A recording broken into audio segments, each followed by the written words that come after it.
Ele trouxe uma demonstração de como que está o estudo, né, como vem desenvolvendo, mostrou um pouco do crescimento do tema, acabou sendo mais dentro da ciência da informação por conta da base onde foi feito o levantamento, né, que foi na Braxe. Deu para visualizar o crescimento dessa temática, os autores que mais trabalham com esses temas, né, os consagrados nesse tema.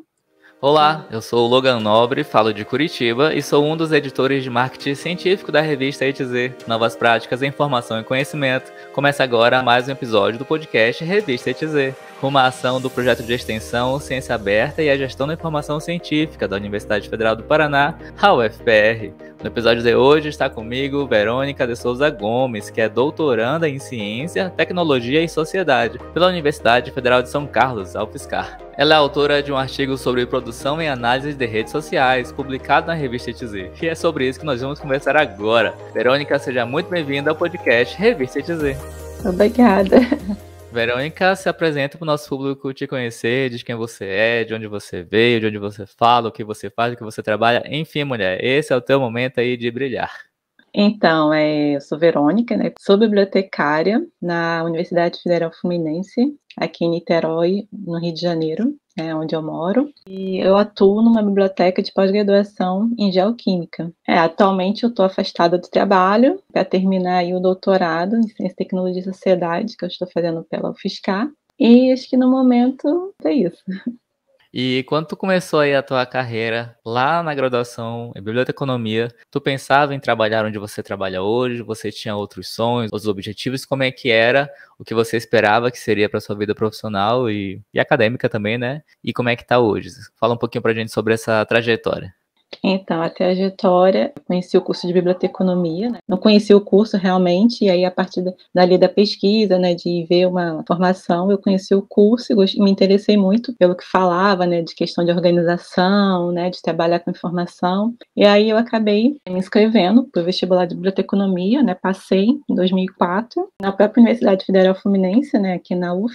Fiquei ali até 2008, né? Me formei dentro dos 4 anos, que é o tempo previsto. A gente fica um pouquinho tenso, né, em relação ao trabalho, como é que vai ser. Mas na época eu fazia, no meu último estágio, eu estava estagiando no Senai, lá também tinha poderia ter uma vaga, né? A minha ex-chefe lá estava vendo essa possibilidade de continuar na instituição. Mas acabei saindo, né? Mas lá dentro mesmo eu consegui um trabalho em outra instituição, vamos dizer assim, em outro lugar, como bibliotecária mesmo, que eu achei até que no início ia ser difícil, assim, arrumar logo. Acabei a faculdade, arrumar logo um trabalho, achei que seria meio difícil um pouco, né? Porque a gente ouve também os colegas falando e tal. Só que ao mesmo tempo que eu estava ali, né, concluindo, aí consegui essa vaga de trabalho como bibliotecária mesmo, numa área de psicanálise, né, tipo, não é escritório, né, mas tipo no consultório de psicanálise, vários psicanalistas e tal. E aí eu consegui ficar ali um tempo curto, que eu acabei voltando para o Senai, onde era estagiária, só que não foi como bibliotecária, né, ia ser um sonho, mas não foi. Mas a oportunidade de um lado era melhor, né, e acabei indo. Só que nesse período também eu estava fazendo os concursos que estavam ocorrendo na época, né, em 2008.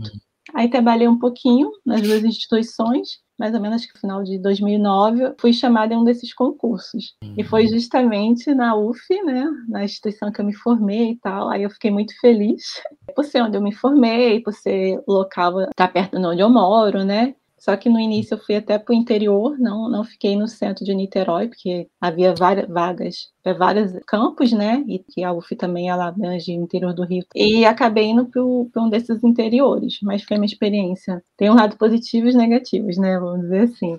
O negativo é mais por você não conhecer o local, né? Se deslocar e tudo mais. Mas foi uma experiência muito boa, né? Conhecer novas pessoas, uma outra área, né? Era uma área lá eu trabalhava mais na área da matemática, da pedagogia, né? Eram mais esses assuntos trabalhados lá na biblioteca de lá, que foi em Santo Antônio de Pádua, a cidade que eu fui trabalhar, aqui no interior do Rio. 1 ano e uns 4 meses, mais ou menos, eu voltei para Niterói e estou aí até hoje na biblioteca de pós-graduação em Geoquímica, que também tem uma outra pegada, né? Você trabalha numa de pós, assim, o nosso público-alvo é o pessoal da pós-graduação em geoquímica mesmo, né? A gente atende outros usuários, mas o foco maior é a pós. E a gente sabe que acaba tendo o atendimento, né? Assim, os trabalhos acabam tendo um diferencial, né? Para esse público, né? Já que são pesquisadores e tal. Então, os trabalhos envolvidos são um pouco diferentes. E aí a minha trajetória é mais ou menos essa. E além da UF, né? Da formação na UF, eu posteriormente fiz até uma especialização. Depois eu fiz o mestrado em biblioteconomia na Unirio. E agora estou no doutorado em Ciência, Tecnologia e Sociedade. Muito bem, vejam só pelo relato, pela experiência aqui da Verônica, que às vezes as coisas não saem como a gente quer, como a gente planeja, mas se a gente souber aproveitar as oportunidades e não ter medo, né, Verônica? No final dá certo, né? Aí, ó, Verônica fazendo doutorado, olha só. E enfrentar os desafios também, né? Igual quando eu entrei na UF, entrei na UF, mas não foi para ficar em Niterói que eu pensava, né? Mas mesmo assim, enfrentei esse desafio aí de ir para uma outra cidade, né? Que a família ficou aqui, eu fui sozinha, né? E voltava toda semana, na verdade. Então a gente tem que estar aberta para alguns desafios também, né? É verdade. E hoje tu mora em? Hoje eu moro em Niterói, aqui no Rio de Janeiro. E tu faz o doutorado na UFSCar? Isso, eu comecei na UFSCar em 2019, fui para lá fazer o presencial das aulas, né? Não tinha pandemia ainda. Então, eu fui para a UFSCar em 2019, né, para São Carlos, na verdade, para a cidade, e fiquei lá o ano todinho, em 2019, para cursar as disciplinas. E aí, como o mestrado não tinha muito tempo que eu tinha terminado, eu consegui abater algumas disciplinas, né, alguma carga horária, mas mesmo assim eu acabei fazendo umas disciplinas a mais que seriam interessantes para a pesquisa. Como eu consegui completar, né, em 2019 as disciplinas, aí só fiquei nessa parte mesmo da produção de artigos, participar de eventos, né, e escrever a tese de 2020 para cá. E, ao mesmo tempo, também a pandemia, apesar de ter sido algo ruim, fez com que eu conseguisse fazer também o estágio supervisionado, né? Eu fiz 2 períodos de estágio supervisionado, podendo fazer à distância, porque se tivesse que ser presencialmente, eu não ia poder fazer, porque tem disciplina na pós do estágio, né? Então, tem a disciplina com os professores e tem o período do estágio. Aí eu conseguia, por conta de estar em casa, home office, eu consegui fazer a disciplina com as professoras da UFSCar, ao mesmo tempo fiz o estágio com a minha orientadora, né, que era da USP, né, com os alunos de biblioteconomia da USP. Então, aproveitei essa oportunidade e fiz esses 2 períodos aí de estágio supervisionado. Muito bem, legal, legal. O seu artigo publicado aqui na revista A2Z, o título dele é Produção em Análise de Redes Sociais, Estudo Bibliométrico na BRAPS. Fala pra gente de onde é que surgiu a ideia de fazer esse artigo, como é que ele foi concebido, como é que foi o processo de escrita. Fala pra gente sobre o início desse artigo. Então, esse artigo, ele foi até produzido para dar um embasamento na minha pesquisa de tese, para dar um embasamento teórico nessa parte de análise de redes sociais, porque a gente está abrangendo aí a biblioteconomia, né, as métricas, os estudos métricos, só que também está fazendo essa análise, a gente pretende, né, no final, fazer uma análise de redes sociais dentro da pesquisa, né, então por isso que surgiu esse artigo, né, para fazer esse levantamento de produções sobre análise de rede social dentro da ciência da informação, né. Quando você começou a escrever o artigo, você delimitou onde você queria chegar, delimitou os seus objetivos, né? Fez o esqueleto do artigo. E no final, quando você terminou, você alcançou aquilo que você queria? Você descobriu uma coisa nova que você não estava esperando? Conta pra gente um pouquinho da trajetória da escrita em si.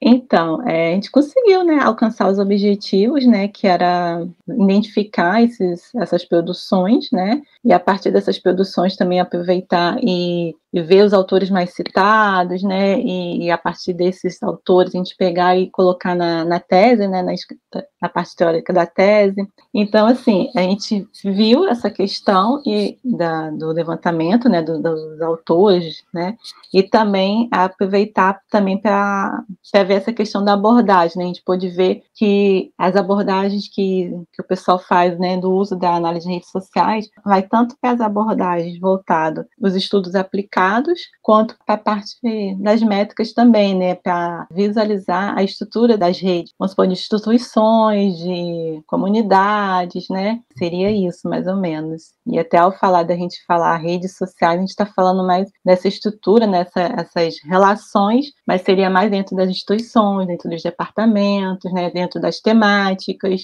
Não é questão de mídias sociais, igual às vezes muitas pessoas confundem, né?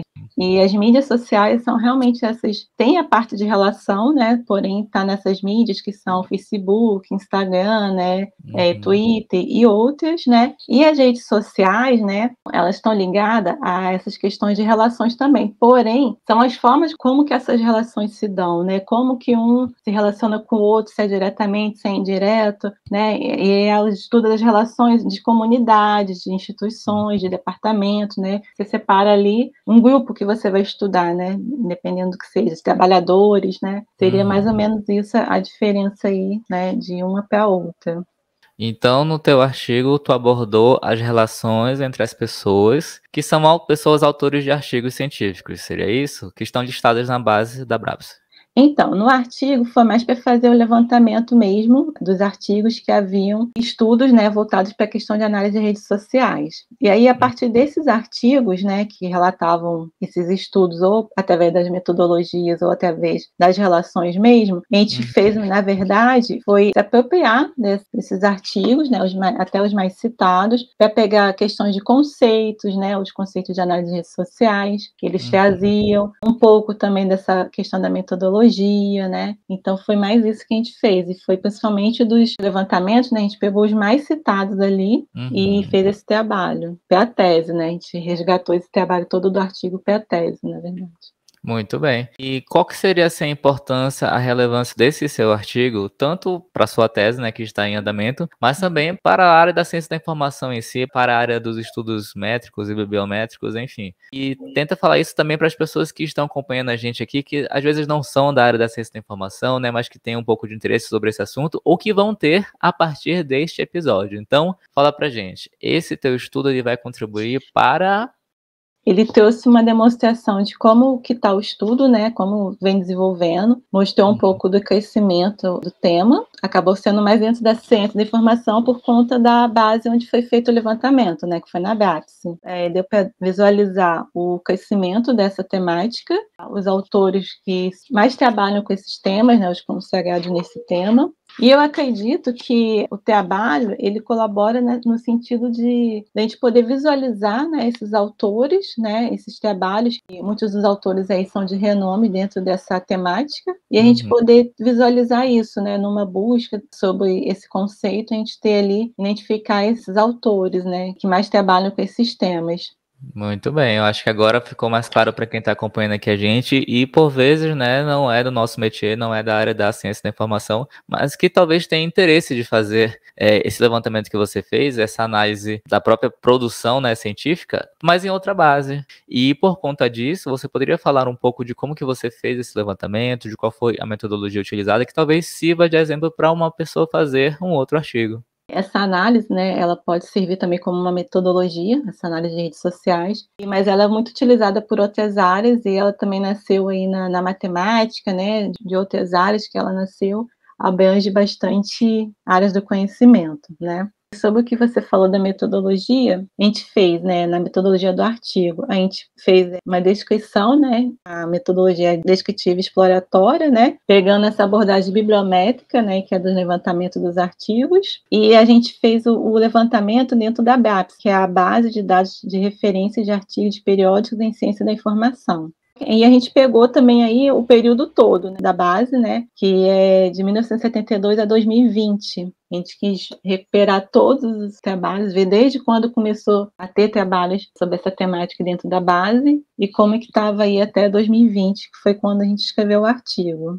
Nesse levantamento, assim, a gente às vezes coloca lá na busca, né, a palavra-chave que a gente está pesquisando a temática, porém é bom a gente dar uma olhada na base, né, direitinho, porque às vezes você coloca o termo lá, análise de redes sociais, aí dá 20 resultados. Só que aí eu descobri que se você for lá no índice também da base, ela tem um termo, às vezes faltando um S, tem um termo em inglês, em outra língua. E aí, se você for ver por ali, né, acaba dando mais resultados, né? Olhando cada termo, você acaba colhendo mais resultados. Aumenta o número de trabalhos ali indexados com esse termo. Foi o que aconteceu com a gente, né? Eu descobri um número X, a busca principal ali da base, e acabou que refinando a busca ali pelos índices, a gente achou 88 artigos que trabalhavam essa temática aí. Fica a dica aí para você que está nos acompanhando agora e vai fazer uma busca na Brabus. Verônica, tu poderia dar alguma ideia, alguma indicação de um novo rumo para a sua pesquisa abordada neste artigo continuar, seja nas suas mãos, seja nas mãos de outras pessoas que estão nos acompanhando agora? Eu acho que ele serve até como um modelo, vamos dizer assim, até para fazer para outras áreas também, porque como acabou voltando para um estudo bibliométrico, eu acho que dá para dar um embasamento, vamos dizer assim, uma direção, não, na verdade, um direcionamento, para fazer uma busca também em outros temas, né, que a pessoa tem Uhum. interesse, ou até em outras áreas, né, porque a gente sabe que as buscas nas bases de dados não mudam muito a forma de você buscar, né, os termos Sim. e tal, às vezes você só tem que saber usar os operadores booleanos para fazer as buscas, ser mais eficaz a busca aí da pessoa, né, e saber que Uhum. algumas bases que você tá, tipo Web of Science, usar o termo em inglês, porque aí você vai recuperar mais trabalho, né. Muito bem, então essa é a dica aí da Verônica para você que ficou interessado em dar continuidade a esse trabalho dela ou de usar como base para fazer buscas sobre outros termos em outros domínios, né? Verônica, conta pra gente, quem que é você fora da universidade? Quais são os seus hobbies? O que que você faz no seu tempo livre? O que que o Lattes não conta sobre você? Que o Lattes não conta, né.